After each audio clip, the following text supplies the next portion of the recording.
cet espace où je partage avec vous mes pensées singulières.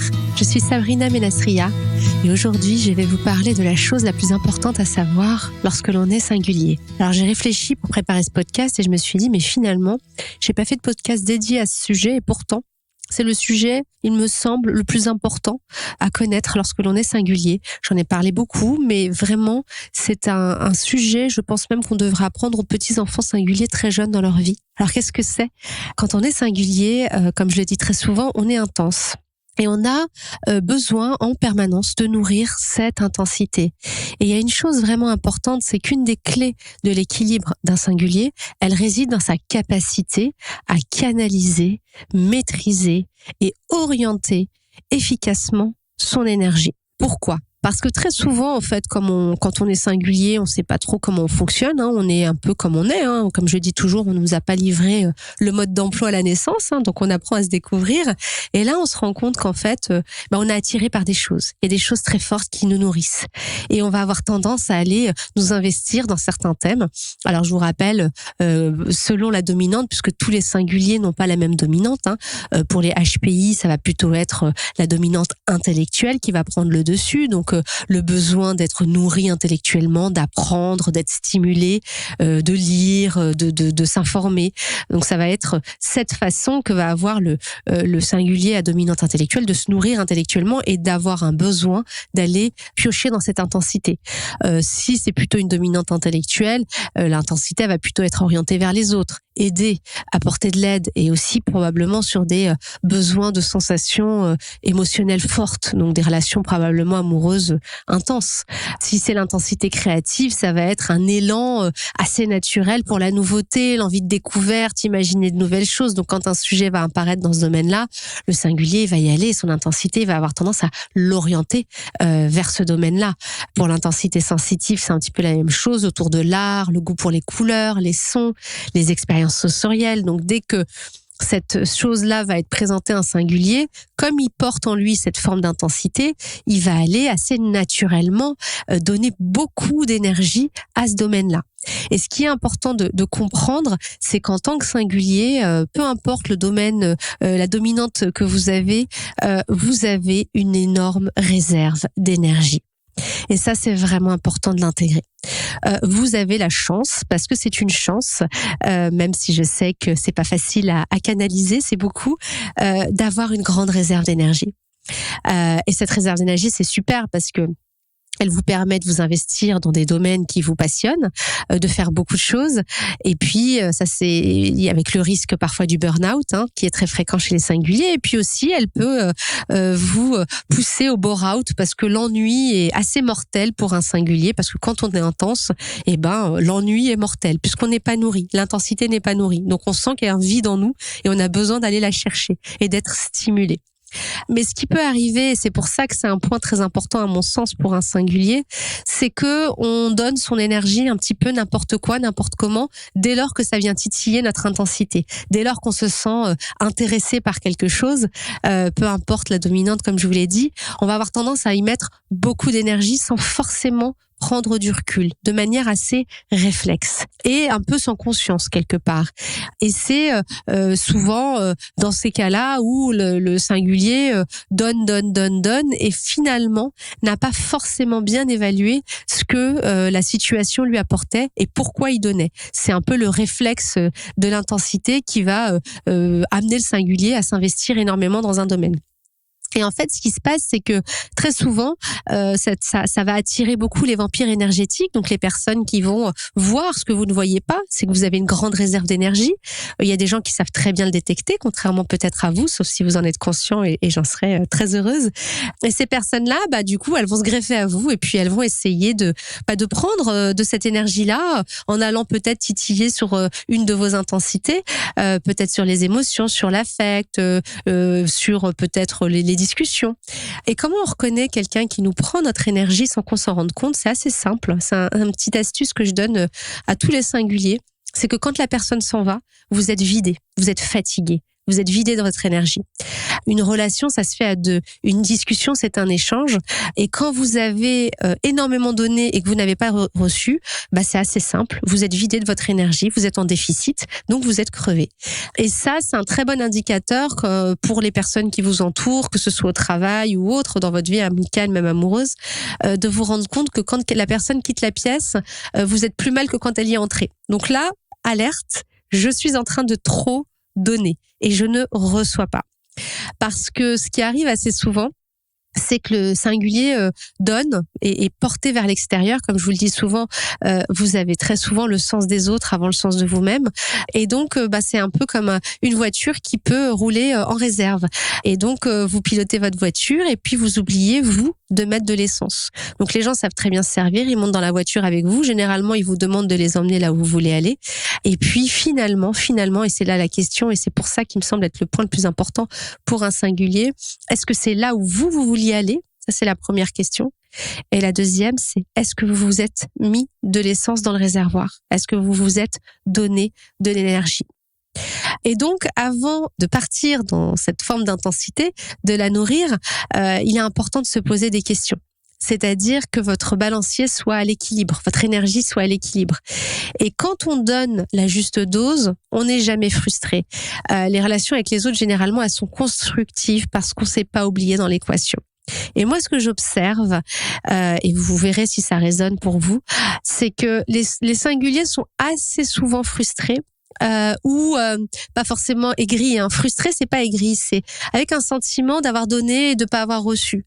Et souvent, c'est lié en fait à la quantité d'énergie qui est donnée, parce que les singuliers sont des personnes engagées et impliquées. Et ça, c'est vraiment important de l'intégrer. À l'heure où les entreprises se posent la question de l'engagement des collaborateurs, en allant faire un tour chez les singuliers, je pense qu'ils pourraient apprendre beaucoup sur ce que c'est l'implication et le fait de donner beaucoup et de s'investir énormément.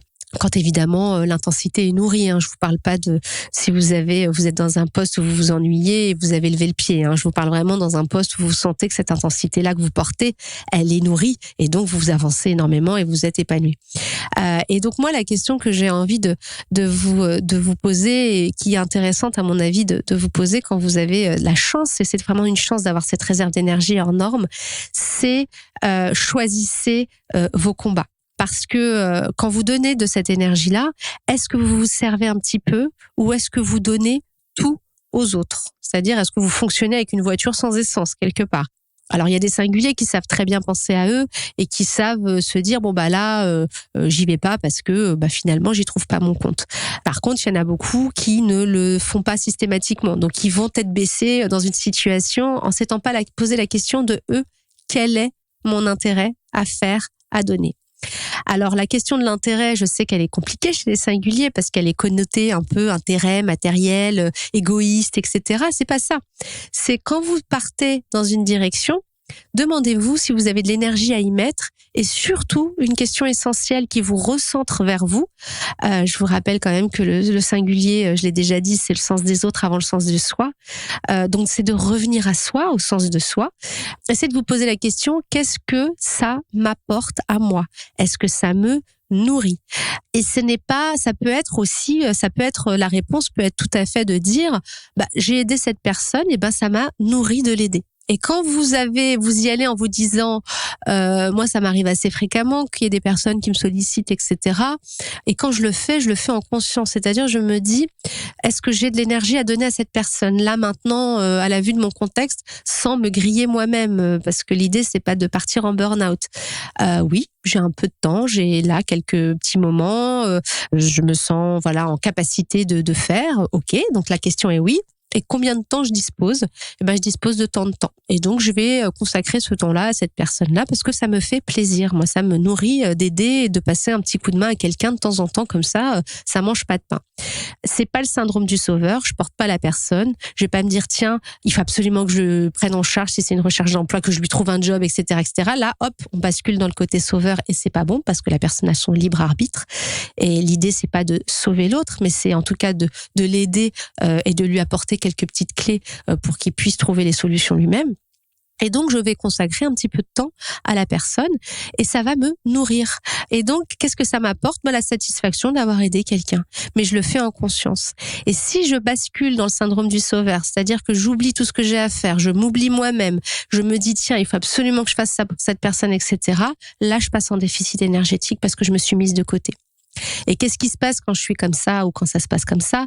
C'est qu'en fait, on peut avoir un petit peu d'attente de l'autre côté, de se dire, mais attends, j'ai fait tout ça pour cette personne. Et puis, du coup, de se dire, est-ce qu'elle me dit un merci? Est-ce qu'elle me dit, voilà, est-ce que j'ai de la reconnaissance? Est-ce que j'ai quelque chose en retour? Parce que du coup, comme il y a un déficit énergétique, il faut le combler. Et on le comble avec de la reconnaissance. On se dit, mets-moi un petit peu de reconnaissance dans mon réservoir, ça va me faire du bien, ça va me redonner de l'énergie parce que je t'en ai donné énormément. Et si la reconnaissance ne vient pas, les remerciements ne viennent pas, il peut y avoir un petit sentiment de frustration. Alors que quand vous donnez, vous dites, tiens, dans cette situation-là, est-ce que j'ai de l'énergie? Oui. Qu'est-ce que ça m'apporte? Ça va m'apporter ça. Et je vais donner tant. C'est-à-dire tant de mon temps, tant de mon énergie, etc. Là, vous n'avez aucune attente. Vous n'êtes pas dans le rôle du sauveur. Vous avez parfaitement analysé la quantité d'énergie qui était à votre disposition. Vous vous en êtes donné parce que vous savez pourquoi vous le faites et vous ne vous êtes pas sacrifié pour faire ce que l'autre... Alors, je vous ai donné la question de l'aide, mais ça peut être aussi pareil sur un sujet intellectuel ou autre. Et donc, à ce moment-là, vous ne ressentez aucune frustration. Et c'est ça l'équilibre énergétique, c'est de donner exactement ce qu'on est en capacité de donner. Et quand on fait ça, on n'est jamais frustré. Parce qu'on ne s'est pas oublié dans l'équation. Et on reproche pas aux autres de ne pas nous avoir nourris en retour, parce que finalement, on y va un petit peu sans enjeu, on y va vraiment en connaissance de cause et en conscience de ce qu'on va faire. Et c'est ça vraiment le sujet quand on est singulier et qu'on dispose de cette grande quantité d'énergie, c'est d'être extrêmement vigilant à la façon dont on la donne, à la façon dont on l'oriente et aux personnes qu'on a envie d'accompagner ou aux sujets qu'on a envie de traiter. Pareil, quand vous êtes sur un job, vous avez une mission, vous avez une définition de poste et boum, il y a un sujet qui tombe. Oh, c'est intéressant. Vous savez bien de quoi je veux parler, ça vous titille intellectuellement, vous dites, ah ouais, il y a un nouveau sujet, tiens, il y a ça à faire, il y a ça à faire. Spontanément, vous pouvez y aller alors que vous êtes peut-être déjà débordé parce que l'intensité intellectuelle vous appelle. Mais vas-y, c'est hyper passionnant, etc. Et vous y allez sans demander, etc. Et alors, si vous y allez en vous disant je vais apprendre, j'ai l'énergie pour le faire, voilà ce que j'attends de ça et je n'attends rien de l'entreprise, j'attends pas de compensation particulière, go. Si vous y allez en vous disant je vais me donner à fond, mais à un moment donné, il faudra que l'entreprise me donne une prime parce que quand même j'ai bossé sur le truc, etc. C'est bien de le dire avant. C'est-à-dire d'avoir pesé votre engagement avant.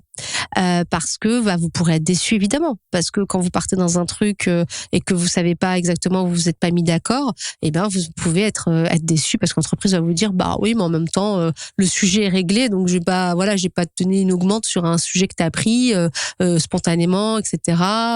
C'était pas dans tes objectifs. Ça, c'est assez fréquent parce que souvent le singulier, il a ses 4 lignes d'objectifs comme tout le monde, mais il en fait plus parce qu'il est intellectuellement, il a besoin d'être stimulé ou autre. Mais dans une entreprise, alors en tout cas pas toutes, parce qu'il y a des entreprises qui évidemment, là je vous parle de manière très factuelle, mais il y a des entreprises qui sont ouvertes évidemment aux nouveaux projets, aux nouveaux sujets, qui vont rétribuer ce que vous faites en plus, et c'est très bien, et c'est que vous êtes vraiment dans la bonne boîte. Mais pas toutes. Donc attendez-vous, selon le contexte de l'entreprise, à potentiellement être déçu. Donc le mieux pour éviter la déception, c'est de s'y préparer avant. Donc, est-ce que vous êtes prêt à renoncer au projet au prétexte que l'entreprise n'est pas prête à vous rétribuer ou à vous faire de reconnaissance là-dessus ou autre? C'est une question que vous vous posez avant. Et après, peut-être que la réponse de l'entreprise, c'est non, on n'est pas prêt. Mais peut-être que vous allez vous dire, ouais, mais ça m'intéresse et j'ai envie d'apprendre, donc j'y vais. Et c'est OK. Mais vous partez en connaissance de cause et en ayant clarifié les éléments. Et donc, votre énergie que vous avez évidemment évolué, vous allez l'investir sans attente, sans espoir. Et pour ceux qui l'ont écouté, je vous invite à écouter le podcast que j'ai fait, Reconnaissance et frustration, parce que ça va un petit peu de pair avec ce podcast d'aujourd'hui qui concerne vraiment l'orientation de l'énergie.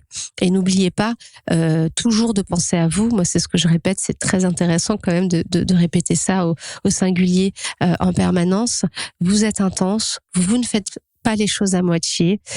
Vous devez avoir de l'essence dans votre réservoir pour avancer. N'avancez pas à vide et posez-vous les bonnes questions.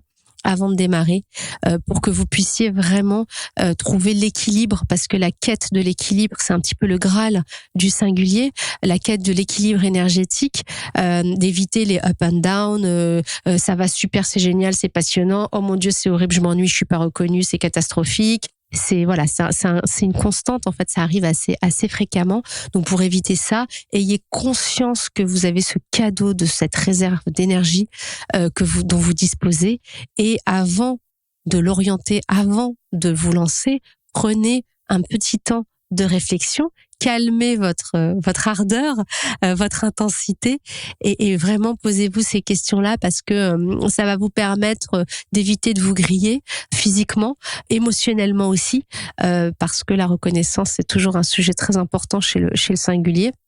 Et puis, ça va vous permettre d'en garder pour vous, pour pouvoir vous nourrir aussi, vous, de votre côté.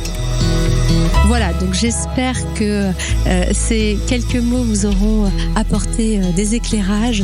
N'oubliez pas que la psyché humaine n'est pas une science exacte, que chaque individu est unique. Donc ne gardez surtout que ce qui fait sens pour vous. À bientôt pour de nouvelles pensées singulières.